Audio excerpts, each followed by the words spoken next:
Alright, welcome to my video. My name is Eckogen. So in this video I'm going to show you guys the DPS Meter.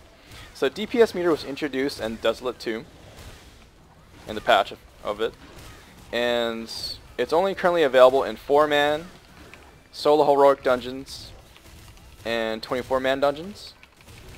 So it's not available in 6-man dungeons right now, but that might change in the future, so they might implement it then. And the DPS meter does not show up until you get to the boss room. So for example, in Lair here, I won't see the meter at all until we get to this boss.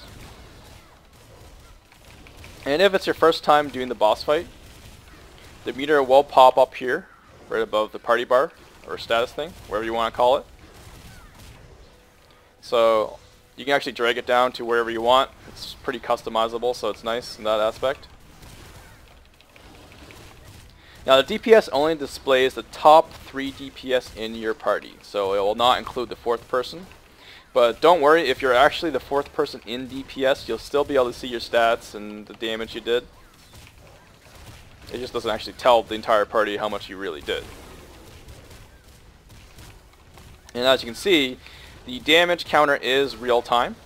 It's based on damage per second. And that damage will decay if there's periods of time where you're not DPSing the boss, or if you're not hitting as hard as you were initially.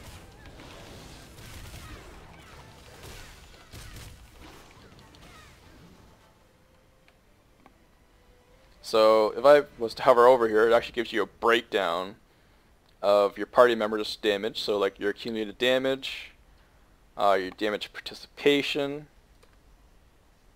and then even the skills and how much damage it did in each skill.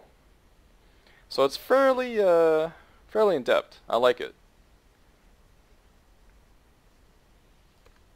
You can even collapse it if you don't want to see it at all. If you hit X here, it closes it out if you don't care about the DPS meter. You can even share it by clicking this button here, the up arrow. So that way whoever you link it to will be able to see your damage. It doesn't actually display the whole report though, so that's the only thing. So anyway, yeah, that is the DPS meter. As I mentioned, it's only currently available in 4-man, solo heroic dungeons such as Mushin Tower, and 24-man. So it might be available in 6-man in the future. We'll see. So I want you guys to give me your thoughts on: do you like the meter? Do you dislike it? And what are your reasons? So let's talk about this.